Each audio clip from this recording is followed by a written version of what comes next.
Yes, dear students, so let's begin. And today we start exceptions to the law of demand. So law of demand में हमने समझ लिया था कि law of demand है राधा और कृष्ण का बात, जहाँ लॉ ऑफ डिमांड में राधा है प्राइस और कृष्ण है क्वांटिटी डिमांडेड। इन दोनों का रिलेशनशिप भी पता है, प्राइस ऊपर होगा तो क्वांटिटी डिमांडेड नीचे होगा। अब हम पढ़ेंगे exceptions to the law of demand. इसका मतलब क्या, एक्सेप्शन मतलब क्या है कि कुछ ऐसा सिचुएशन होगा कि प्राइस बढ़ रहा है और डिमांड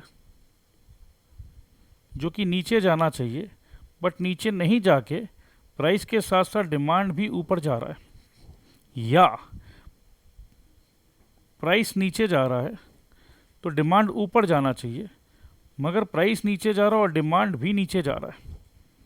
तो ये हो गया एक्सेप्शन कि अरे भैया ये तो अनहोनी हो गई, ठीक है, ऐसा तो नहीं होना चाहिए। कहने का मतलब ये है law of demand what we just studied is not applicable. Oh my god, law of demand, law law law, इतना बड़ा लॉ हमने पहले समझा और आज बोल रहे हैं कि ये लॉ यहाँ इस जगह पे काम नहीं करता है। ठीक है भैया, नहीं काम करता है। कहाँ पर काम नहीं करता है? Conspicuous consumption. Now what do we mean by conspicuous? Conspicuous बाबा बड़ा भारी भरकम अंग्रेजी का शब्द है। Some person may consume a very expensive commodity just to show off. होते हैं भैया, हमारे समाज में बहुत सारे लोग होते हैं जो यू वोंट बिलीव 10-10 लाख रुपए का घड़ी पहन के घूम रहे हैं।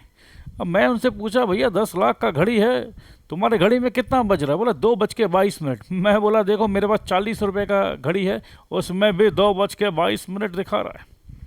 तो भैया समय नहीं बदल सकते हो, घड़ी बदल लो, कोई दिक्कत नहीं है।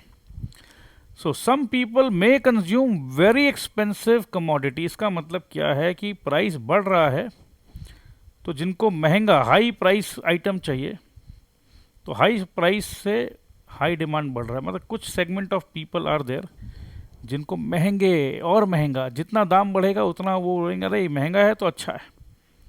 तो ऐसे लोग भी है समाज में, तो उनको भूलने का नहीं है। And attract the attention of other people, in that case it's price and demand may move in the same direction. देखो जी, अभी मैंने आपको थोड़ी देर पहले बताया था कि प्राइस ऊपर तो डिमांड नीचे होना चाहिए, बट यहाँ प्राइस ऊपर हो रहा है और डिमांड भी ऊपर हो रहा है, सेम डायरेक्शन। ठीक है जी। Diamond ornaments and expensive motor cars are example of such goods.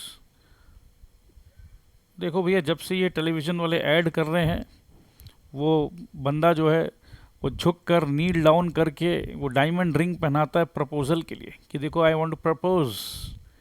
तो तब से ये डायमंड बड़े फैशन में आ गए। If the price of diamonds rise, a rich person will have greater satisfaction in showing off his consumption of diamonds. अब देखो भैया, जो अमीर लोग होते हैं, बहुत बहुत अमीर, वो दिखाते हैं, आओ आओ मैं तुमको ना दिखाती हूँ, तुम्हारे भैया ना एनिवर्सरी में क्या गिफ्ट दिए पता है तुमको? ये डायमंड दिए हैं, डायमंड नेकलेस। अरे दीदी ये तो बहुत महंगा होगा, अरे दोस्त ये तो बहुत महंगा होगा, कम से कम 30-40 लाख का तो होगा ना। अरे पगली, 30-40 लाख का नहीं है ये 2 करोड़ का है।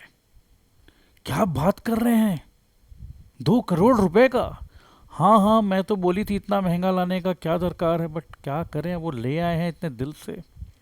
सो शोबाजी हो रहा है, दिखावाबाजी हो रहा है। He may therefore increase his purchase of diamonds. तो ठीक है जी, कंस्पीकियस कंजम्पशन कहते हैं।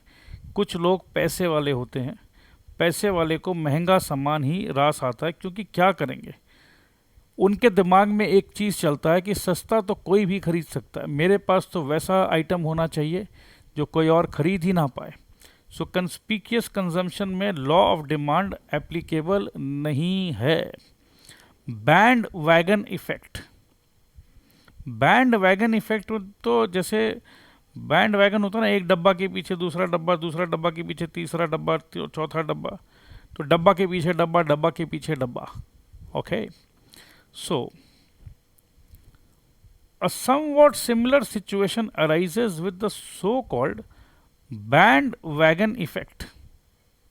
इसका मतलब ये है कि भैया हमारे मोहल्ले में ना राजू बोलकर एक बड़ा ही इंटेलिजेंट जेंटलमैन है. राजू बन गया जेंटलमैन. अब क्या बहुत बुद्धिमान व्यक्ति है, वो इतना रिसर्च करता है.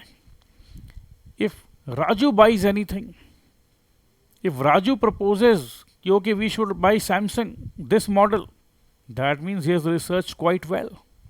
And if Raju is buying something, then we should follow Raju, because Raju is an intelligent boy. See who will waste so much time in doing research. We will just simply copy what Raju is doing. Okay, so such effect is bandwagon effect. इसका मतलब ये है कि जो राजू खरीदेगा वो मैं ही खरीदूंगा.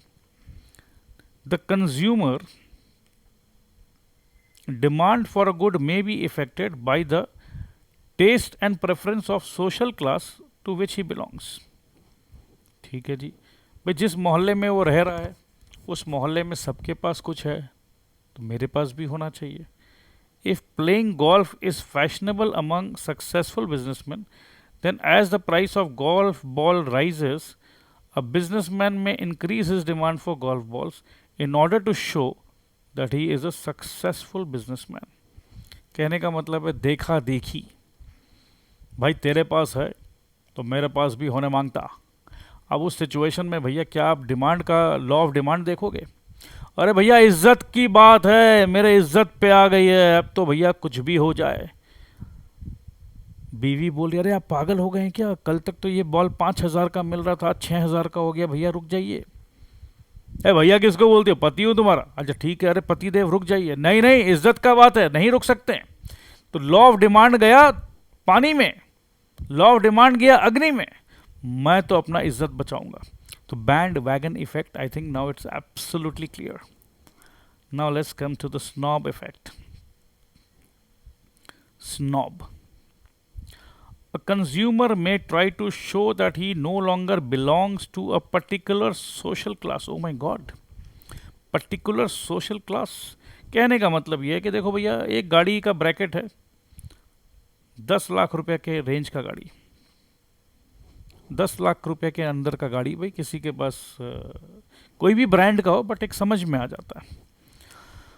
और एक दूसरा लेवल होता है कम से कम 25 लाख एंड उसके ऊपर का गाड़ी, 25 से 35 लाख.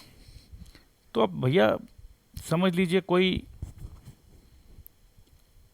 सेंट्रो में घूम रहा है, कोई होंडा सिटी में घूम रहा है, तो अलग अलग क्लास हो गया ना.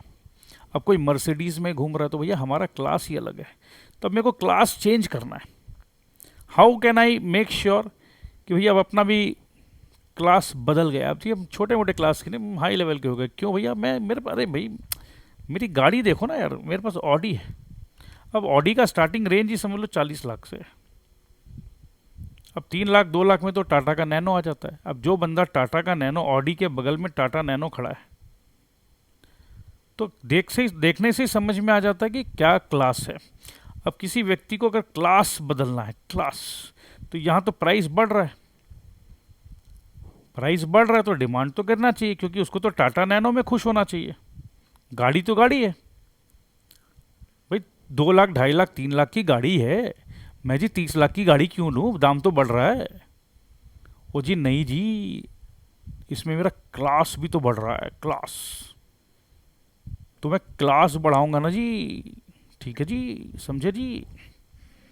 तो इस जगह पे जहाँ क्लास वाला बात आ जाता है, वहाँ पर हम ये डिमांड सप्लाई वाले बातों को भूल जाते हैं. ठीक है जी. सो ऐसी बातों को हम कहते हैं, this is known as snob effect. Consider a good which is consumed typically by poor people. When the price of this good falls, this consumer may decrease his purchase of this good in order to show that he no longer belongs to class of poor. ठीक है जी, दाम गिर गया उस सामान का, तो वो बोलते हैं ना इनकम इफेक्ट आ गया, दाम गिरते के साथ आपको अचानक से लगने लग जाते कि नाउ आई एम रिच, तो why should I consume that. ठीक है, एग्जाम्पल के तौर पे कोई एकदम सस्ता क्वालिटी का मिल्क या एकदम घटिया क्वालिटी का आइसक्रीम, अब मैं रईस हो गया तो मैं थोड़ा ब्रांडेड आइसक्रीम खाऊंगा। So what ever, insignificant share in consumers budget, insignificant share in consumers budget, consumer का बजट होता है, इनसिग्निफिकेंट शेयर मतलब अगर मेरा बजट 1 लाख रुपया का है और उस 1 लाख रुपए के बजट में ये तो सिर्फ 1,000 रुपया का आइटम है, तो मेरे क्या फ़र्क पड़ता है यार, थोड़ा सा दाम बढ़ गया तो 1,000 का 1,050 हो जाएगा।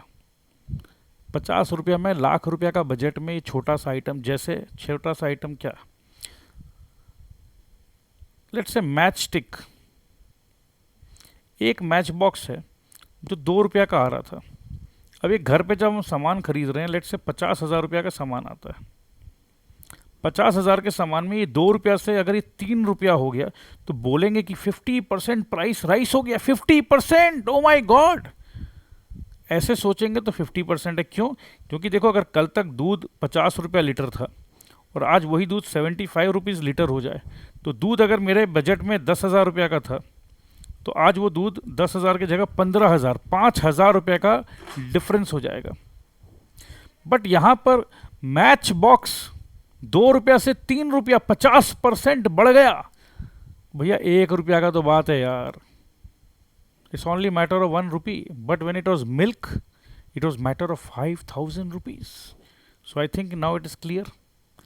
सो if it is matter of a very significant amount, so then that time हम ये नहीं बोलेंगे अरे भैया मैच बॉक्स का दाम बढ़ गया भैया, नहीं नहीं अब मैं नहीं लूँगा, कल तक मैं 5 मैच बॉक्स लेता था अब मैं 2 लूँगा, ऐसा नहीं करेंगे हम।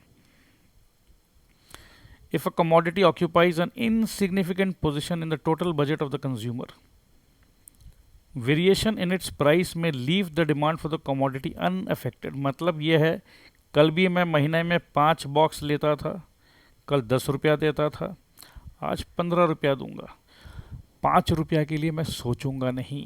बट सर 10 से 15 हो गया, देखो भैया 10,000 से 15,000 होता तो मैं सोचता भी, 10 रुपये से 15 रुपया हुआ, भैया इतना टाइम नहीं है कि मैं 5 रुपये के लिए सोचूंगा। अब इसका एक दूसरा एग्जाम्पल अगर हम लें तो नमक, salt is an example of this type of commodity. नमक, भैया नमक तो चाहिए, थोड़ा सा चाहिए, कल 10 रुपया पैकेट आ रहा था आज 20 रुपया आ रहा, ठीक है यार दाम डबल हो गया, बट इतना दिमाग नहीं लगाएंगे। Next is Veblen effect. Veblen effect ये क्या है? इफेक्ट ही इफेक्ट पढ़ रहे हैं हम लोग, इनकम इफेक्ट पढ़ रहे हैं और अब वेबलन इफेक्ट भी पढ़ लेते हैं, ये देख लेते हैं। Some people consider the price of a commodity as the true indicator of its quality। अच्छा जी, इसका मतलब पता क्या है? कुछ लोग ऐसे होते हैं कि भाई जितना महंगा सामान उसका क्वालिटी उतना अच्छा, ठीक है जी। Hence they purchase more of a commodity with increase in its price। कहने का मतलब ये है कि अगर आप सेम क्वालिटी, एक 10 रुपया लीटर और एक 15 रुपया लीटर, सेम क्वालिटी, ठीक है, तो ये एक भाई साहब है मिस्टर रामा। अब रामा जी को क्या लगता है कि देखो भैया ये 10 रुपया वाला चीज़ है और ये 15 रुपया वाला चीज़ है, तो भाई स्वाभाविक है अगर इसका दाम ज़्यादा है तो बेटर क्वालिटी होगा तभी तो दाम ज़्यादा है, ऐसा कभी कभी हम लोग सोचते हैं। तो ऐसे इफेक्ट को कहते हैं Veblen effect. They think that they are paying higher prices for having better quality goods. This is called Veblen effect because Professor Thorsten Veblen had indicated this feature। तो भाई पैसा ज़्यादा भी हो तो हम क्वालिटी प्रोडक्ट खरीद रहे हैं, तो अगर क्वालिटी प्रोडक्ट खरीद रहे हैं तो I don't mind paying higher, अगर दाम ज़्यादा है तो भी मैं डिमांड करूँगा क्योंकि I am paying for the quality.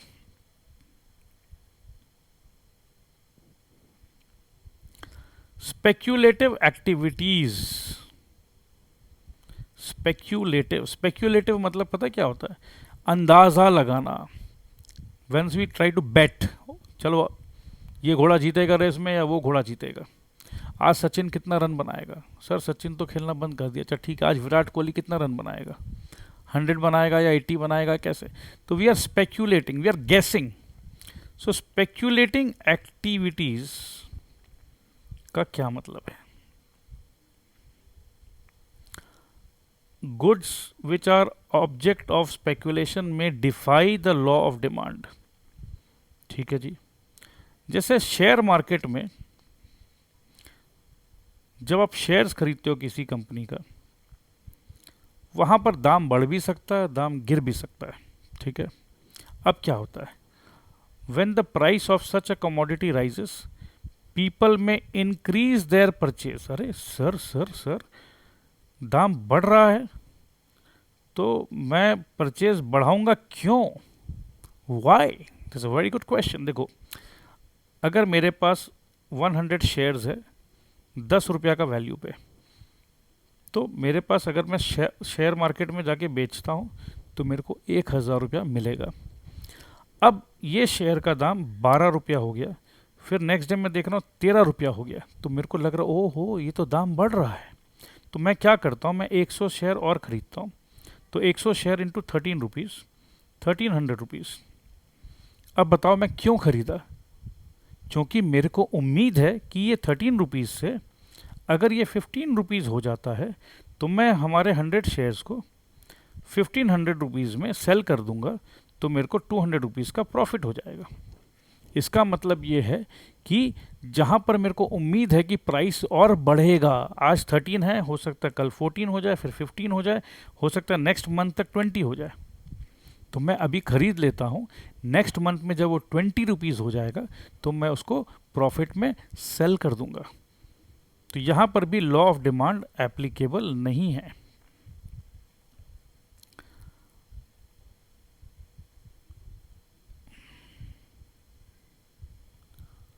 When the price of such a commodity rises, people may increase their purchase of that commodity in the expectation that the price would rise even further in the future.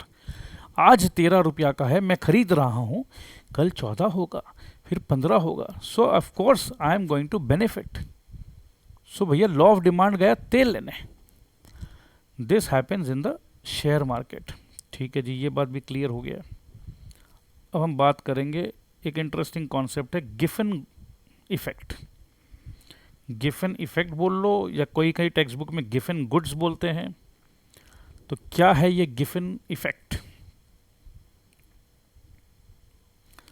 Finally there is Giffen effect. Sir Robert Giffen observed that a typical inferior commodity consumed by the poor people may display an odd behavior. थोड़ा ध्यान से समझिएगा दोस्तों, भावनाओं को समझिएगा।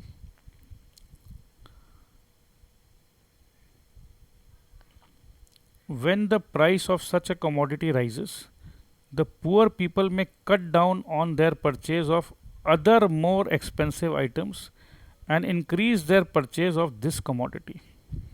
नहीं समझ में आया सर, कोई बात नहीं, ये लाइन नहीं समझ में आया, फर्स्ट रीडिंग में नहीं समझ में आएगा, मैं भी आपको आगे जब रीड करूंगा तो समझ में आएगा। फिर से मैं एक बार रीड करता हूँ। When the price of such a commodity rises, such a commodity मतलब गिवन गुड्स, पुअर पीपल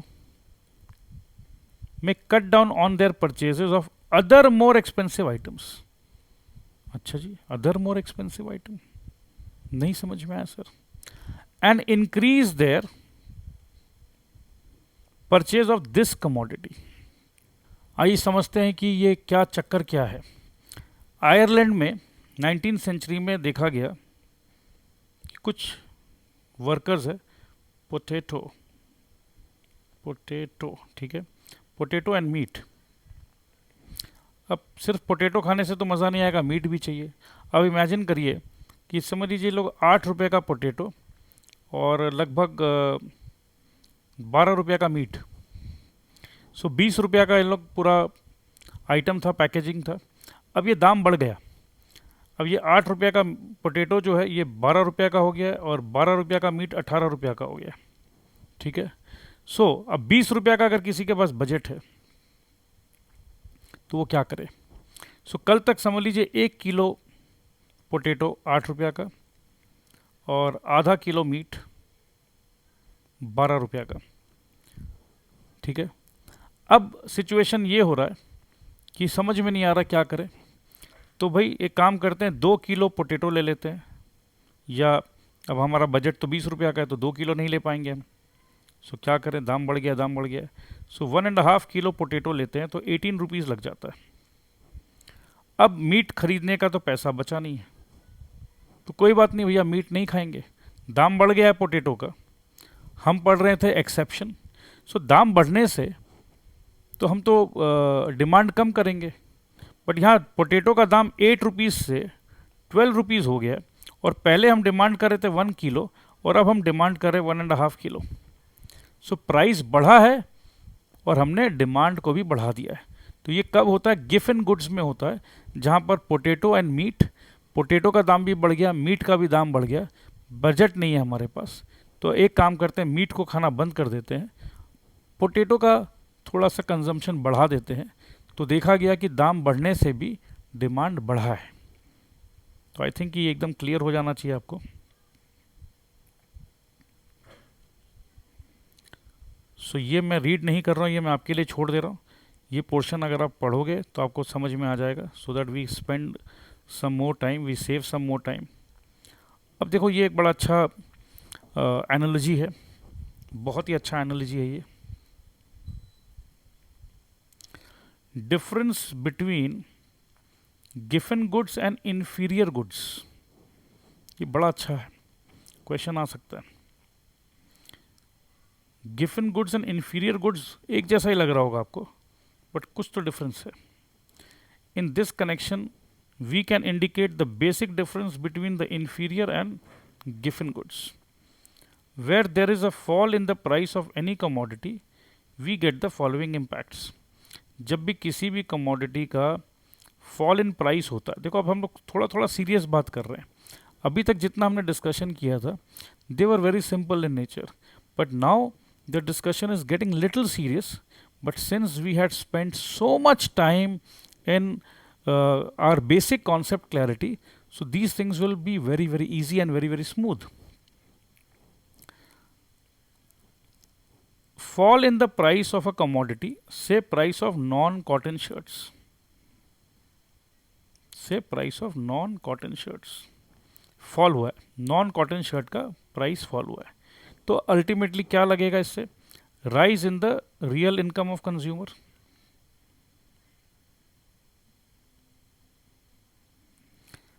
अब क्या हो रहा है, rise in the demand for a normal commodity when the consumer increases his purchase of non-cotton shirts. Fall in demand for an inferior commodity when the consumer reduces his purchase of non-cotton shirts. ये आ गया आपका income effect. याद करिए मैंने आपको example दिया था Armani का बेल्ट और लेगामी का बेल्ट। तो अगर वो लेगामी का बेल्ट है तो मैं अब उसका डिमांड नहीं करूंगा, मैं अरमानी का डिमांड करूंगा। या अगर कल तक मैं एक शर्ट खरीद पा रहा था तो वही क्वालिटी का मैं एक से ज़्यादा खरीद लूँगा, क्योंकि मेरा अल्टीमेटली मेरे को ऐसा लग रहा है कि इनकम बढ़ गया। तो ये हो गया income effect. Fall in the relative price of a concern commodity in relation to substitute goods, that is non-cotton shirts become cheaper than cotton shirts. क्या लिखा हुआ है फिर से देखिए, fall in the relative price of the concerned commodity in relation to the substitute good.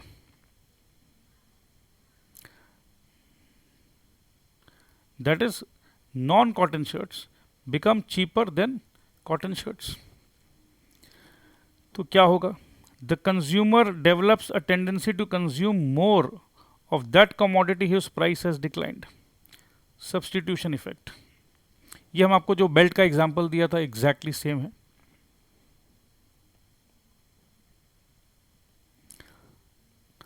It is important to note in this connection that it is the consumption behavior of any consumer that makes any commodity inferior or normal to that consumer. ये बहुत important line है. क्या चीज determine करेगा? Consumption behaviour. So a particular commodity may be considered as normal commodity to some consumer, but for any other consumer the same commodity may be considered as an inferior commodity. अलग अलग situation है दोस्त. कल तक जो मेरे लिए normal था, आज मैं ज़्यादा पैसा वाला हो गया, तो आज मेरे लिए वो इन्फीरियर हो गया. इतना सा बात समझाना था, इसमें इतना कुछ कहानी हो गया. If the income effect of price fall, that is rise in the real income, leads to a fall in demand of the concerned commodity, it is called inferior commodity. तो inferior commodity का simple मतलब ये है कि आज मेरे को, जब मैंने एग्जांपल दिया था टोन्ड मिल्क, अब मैं अपने बच्चों को टोन्ड मिल्क नहीं पिलाना चाहता हूँ, मैं गाय का ओरिजिनल दूध पिलाना चाहता हूँ. वो थोड़ा सा महंगा ज़रूर है, बट कोई दिक्कत नहीं है, अब मैं पैसे वाला हो गया हूँ. तो ये टोन्ड मिल्क आज मेरे लिए इन्फीरियर क्वालिटी हो गया. बट कल तक जब मैं एकदम गरीब था, मेरे को तकलीफ़ होता था कि भैया मैं तो दूध ही नहीं पिला पा रहा हूँ अपने बच्चों को, कैसा पिता हूँ मैं, मेरे बच्चे दूध ही नहीं पी पा रहे. तो उस समय ये टोन्ड मिल्क मेरा टारगेट हुआ करता था. गाय का ओरिजिनल शुद्ध देसी गाय का दूध तो मेरे दिमाग में आता ही नहीं था, क्योंकि भैया वो है 100 रुपया लीटर. मेरा औकात ही नहीं था कि मैं उतना सोच पाऊँ. तो मैं ये टोन्ड मिल्क जो 30 रुपया लीटर का था, मेरा हैसियत था, मैं यही सोच पाता था कि मैं अपने बच्चों को कम से कम टोन्ड मिल्क तो पिला दूं. बट आज मेरे पास इतना पैसा है कि मैं 100 रुपया लीटर का गाय का दूध, एकदम देसी गाय का ओरिजिनल दूध मैं पिला रहा हूँ, क्योंकि अब मेरे पास पैसा है. तो आज ये टोन्ड मिल्क मेरे को बड़ा इन्फीरियर लग रहा है. बोला नहीं, अब टोन्ड मिल्क नहीं, अब तो ये. तो मेरे ख्याल से ये लॉजिक एकदम क्लियर है. तो आदमी के पास जब पैसा बढ़ जाता है तो उसको वही कमोडिटी इन्फीरियर लग सकता है. However, in this case, the joint impact of substitution effect and income effect can lead to a net increase in the demand for such goods after a fall in its price, since the substitution effect might be more powerful. However, the given goods are such inferior goods for which income effect of a price fall is more powerful than the substitution effect. So there is a net fall in the demand for such goods after a fall in price. Hence these goods indicate an exception to the law of demand. In all such cases, the demand curve will be upward sloping, showing a positive relationship between price and quantity demanded. So given goods basically क्या बताने का कोशिश किया जा रहा है? They are such inferior goods for which income effect of a price fall is more powerful than the substitution effect. ठीक है. So there is a net fall in the demand for such goods after a fall in price. तो कहने का मतलब है कि income effect बहुत ज़्यादा पावरफुल हो जाता है. अब तो मैं उसको डिमांड ही नहीं करूँगा, चांस ही नहीं है. ठीक है. सो चांस ही नहीं है, मतलब और भी हाई लेवल का इन्फीरियर गुड्स है. ठीक है. सो चलिए आगे बढ़ते हैं. अब ये एक नया इंपॉर्टेंट कॉन्सेप्ट है मेरे दोस्त, movement along a demand curve and shifts in the demand curve. ये बहुत बहुत बहुत इंपॉर्टेंट है.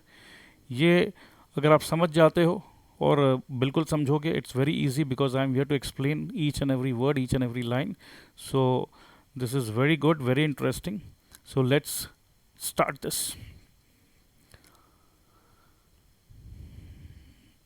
Movement along a demand curve and shift in the demand curve. तो पहले तो अपने को ये समझना होगा कि डिमांड कर्व, वापस से एक बार बात कर लेते हैं. ये पहले मीनिंग समझना होगा. एक मिनट. ये डिमांड स्लोप है, कर्व है.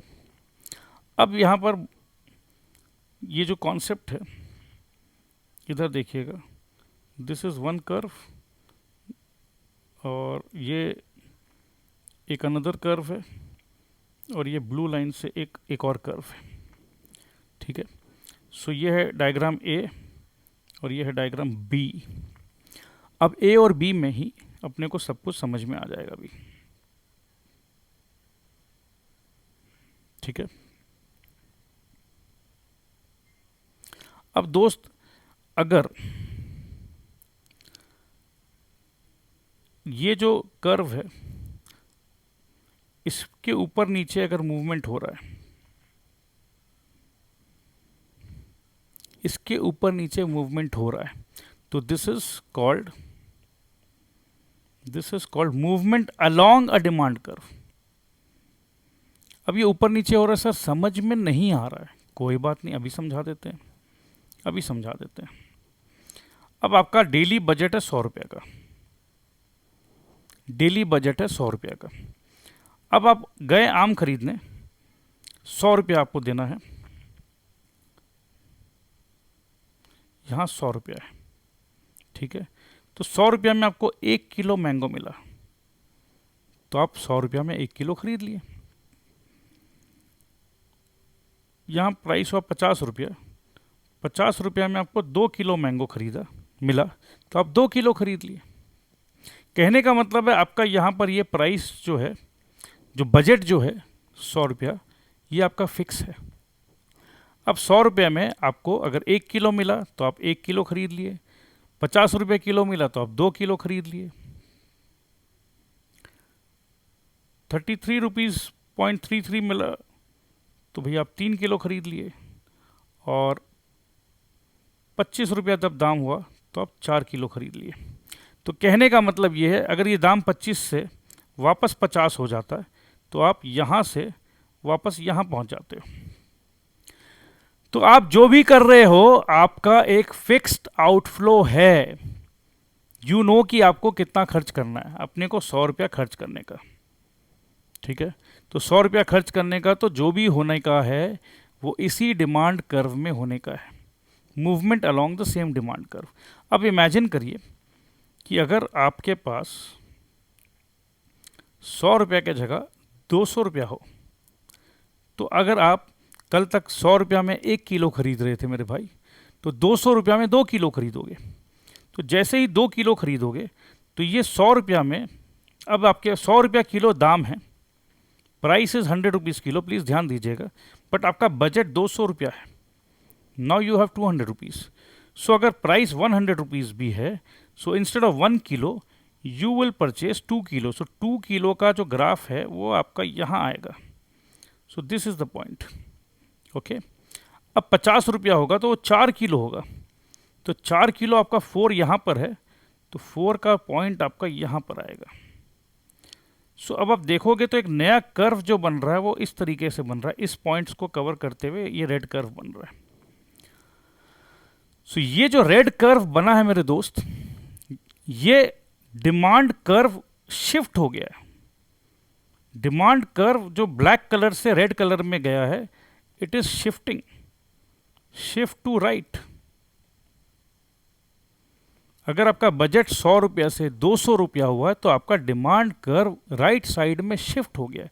उसी प्रकार से जब आपका बजट 200 रुपया से अगर 100 रुपया में होता है तो आपको पता है ब्लैक लाइन 100 रुपीज़ का, ये लाइन है 100 रुपीज़ बजट का, बट अगर 50 रुपया हो जाए तो आपका ये लाइन बन जाएगा पीछे। So black, red and blue, so ये शिफ्ट हो रहा है। सो अगर आपका बजट शिफ्ट हो रहा है तो आपका डिमांड भी शिफ्ट हो रहा है। तो यही है movement along the demand curve and shift of the demand curve. तो आपको कॉन्सेप्ट मैंने समझा दिया है, तो बहुत इजी है।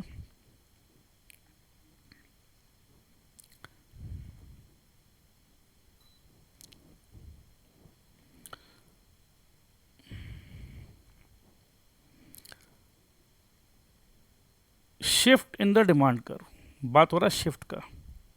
शिफ्ट का मतलब इधर से इधर या नीचे, ठीक है, राइटवर्ड शिफ्ट या leftward shift. We know that the demand schedule for a commodity shows the relationship between price of a commodity and its demand. ये तो हम लोगों को अच्छे तरीके से पता है कि डिमांड शेड्यूल हो या डिमांड कर्व हो, ये राधा कृष्ण है, ठीक है, एकदम कभी भी भूलने का नहीं। सीधा सीधी प्राइस एक तरफ, डिमांड एक तरफ, तो ये हो गया डिमांड शेड्यूल या ये हो गया demand curve. However, we also know that the demand for a commodity depends not only on the price of this commodity but also on host of other factors. अरे भैया, गोपियां तो और भी है, हमने सीखा जरूर। We learn the law, we learn the law of demand in relation to the price, but there are other factors also. Krishna भगवान सिर्फ राधा जी के साथ रासलीला नहीं करते हैं, वो बाकी गोपियों के साथ भी करेंगे। तो बाकी लोगों का भी तो चांस है, नंबर आएगा। ठीक है जी।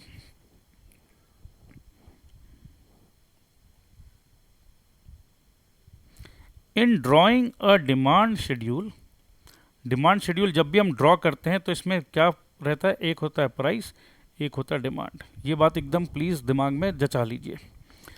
We assume that these factors are held constant.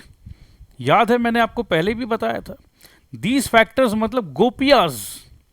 जब भी हम डिमांड शेड्यूल का बात करते हैं तो हम सिर्फ प्राइस और क्वांटिटी डिमांड का बात करते हैं, और उस सिचुएशन पे हम बाकी सारे फैक्टर्स को बुलाए, खामोश, चुप, दूर हो जा मेरी नजरों से। तो बाकी सारे फैक्टर्स बेचारे डर के दुम दबा के चुपचाप कोने में छुपे हुए हैं। बट कब तक छुपेंगे, कभी ना कभी तो बाहर निकलेगा। और जैसे ही वो बाहर निकलेगा, राधा कृष्ण जो अकेले में डांस कर रहे थे, रास लीला कर रहे थे, जैसे बहुत बहुत सारी गोपियां आ गई। अब ये समझिए कि जैसे ही गोपियां आई तो राधा शर्मा गई, और राधा बोली नहीं नहीं नहीं, रुको रुको रुको, अभी मैं और डांस नहीं करूंगी, मैं और नाचूंगी नहीं कृष्ण आपके साथ। ठीक है। सो कहने का मतलब ये, there are other factors also. कभी कभी तो हम उनको चुप करा देते हैं, तो हम अपना रास लीला कंटिन्यू रखते हैं, बट वो जब अदर फैक्टर्स आ जाते हैं सामने तो हमें हमारी लीला को रोकनी पड़ती है। ठीक है जी।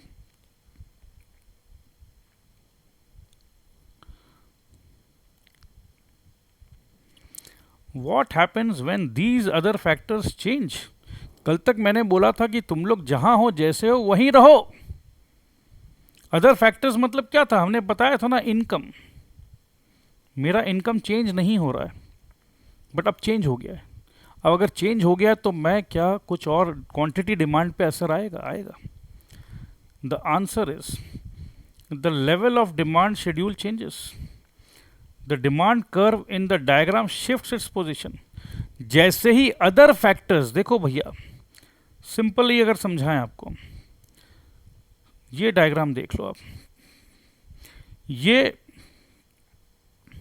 जैसे ही शिफ्ट हो रहा है, ये कर्व जैसे ही शिफ्ट हो रहा है, ये कर्व यहां था, अब यहां से यहां आ गया। शिफ्ट का मतलब क्या है कि अदर फैक्टर्स जो है वो चेंज हो रहा है। ठीक है। अदर फैक्टर्स चेंज होते के साथ आपका पूरा का पूरा कर्व चेंज हो जाएगा।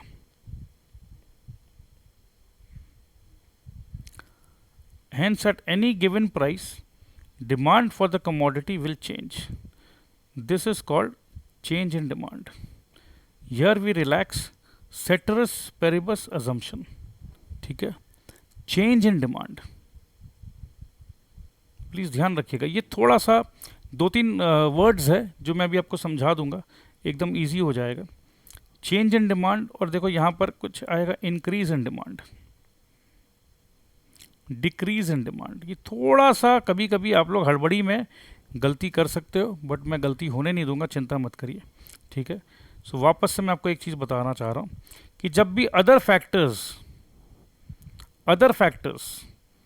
में चेंजेस आता है, जैसे ही अदर फैक्टर्स में चेंजेस आए तो चेंज इन डिमांड हो जाएगा। चेंज इन डिमांड का मतलब क्या है, आपका डिमांड कर्व शिफ्ट हो रहा है। ठीक है। Here we relax the ceteris paribus assumption. Relax मतलब कल तक जो था ना, कांस्टेंट रहना है तुमको। अब वही मैं तो कांस्टेंट रह नहीं पा रहा हूँ। मेरा इनकम कल तक 20,000 रुपया महीना था, अब मेरा इनकम 40,000 हो रहा है, तो मैं कांस्टेंट नहीं हूँ ना। कांस्टेंट मतलब जैसा हो वैसा ही रहो, चेंज हो गया ना। तो चेंज होने के मतलब यही है कि डिमांड कर्व यहाँ था तो यहाँ हो गया, क्योंकि इनकम चेंज हो गया। मैं एक एग्जांपल ले रहा हूँ अदर फैक्टर्स में से, एक बहुत इंपॉर्टेंट एग्जांपल है rise in your monthly income. ठीक है।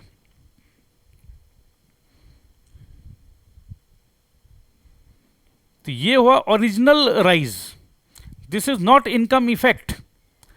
एक होता है इनकम इफेक्ट। इनकम इफेक्ट में क्या आपका ओरिजिनली इनकम राइज हो रहा है। आपका इनकम था 10,000 रुपया महीना, आपको डेली आम खरीदना, डेली नहीं समझ लो वीकली, आप 500 रुपया का मैंगो खरीदते थे। मैंगो का दाम था 50 रुपया किलो, मैंगो 50 रुपया किलो से हो गया 25 रुपया किलो। तो इनकम इफेक्ट आया। कल तक जो आप डिमांड कर रहे थे, 10 किलो मैंगो खरीद रहे थे 50 रुपया के हिसाब से, 25 रुपया किलो होने के बाद आपने 20 किलो मैंगो खरीदा। तो बेसिकली आप उसी सेम कर्व पे ही चल रहे हो, ऊपर नीचे चल रहे हो, ऊपर नीचे on the same demand curve, ठीक है। बट अगर आपका इनकम 10,000 से 25,000 हो गया, तो आप 500 रुपया के जगह 1500 रुपया का मैंगो खरीद रहे हो, तो ये डिमांड कर्व शिफ्ट हो जाएगा दी। Now you are not on the same demand curve, आप एक कर्व आगे चले गए हो। इतनी सी बात है।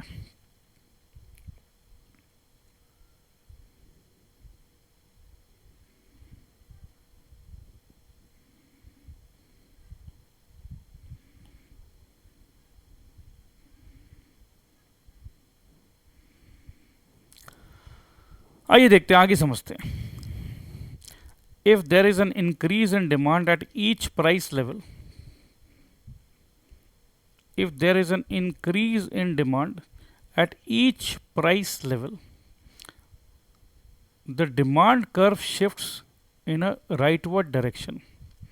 कहने का मतलब यह है कि ईच प्राइस लेवल बढ़ भी रहा है, जो भी हो रहा है, आपका डिमांड कल तक अगर 100 किलो एप्पल का था, तो आज 200 किलो एप्पल का हो गया।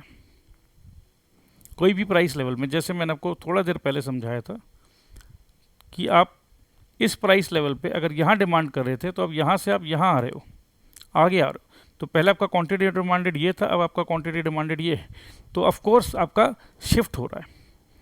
If there is a decrease in the demand, it shift to the left. thus if at each price level the demand for a commodity becomes more than before, it is called an increase in demand. In this case, the demand curve would shift towards the rightward direction. So change in demand हुआ, और वो change क्या हुआ, वो change हो गया increase, वो change हो गया इंक्रीज। इंक्रीज का मतलब हुआ डिमांड कर्व आपका राइट साइड में शिफ्ट होगा। बट चेंज का मतलब क्या होता है, इंक्रीज भी होता है चेंज और डिक्रीज भी होता है चेंज, ये भूलने का नहीं है, ठीक है। On the other hand, if the demand for a commodity becomes less than before at each price level, जो भी प्राइस लेवल हो, जो भी, भैया अब एक बात बताइए, अब सबका इनकम जो है, जैसे अभी कोरोना चल रहा है, कल तक सबका इनकम 10,000 रुपया था, अब 3 महीने से लोगों को सैलरी नहीं मिली है। अब मैंगो अगर 20 रुपया किलो है, मैंगो को मैंने 20 रुपया से 15 रुपया किलो भी कर दिया, तो भी क्योंकि लोगों के पास पैसा नहीं है, अब लोग डिमांड कर ही नहीं रहे। क्या करेंगे भैया, पैसा नहीं है। आप दाम कम भी कर दोगे तो भी पैसा नहीं है।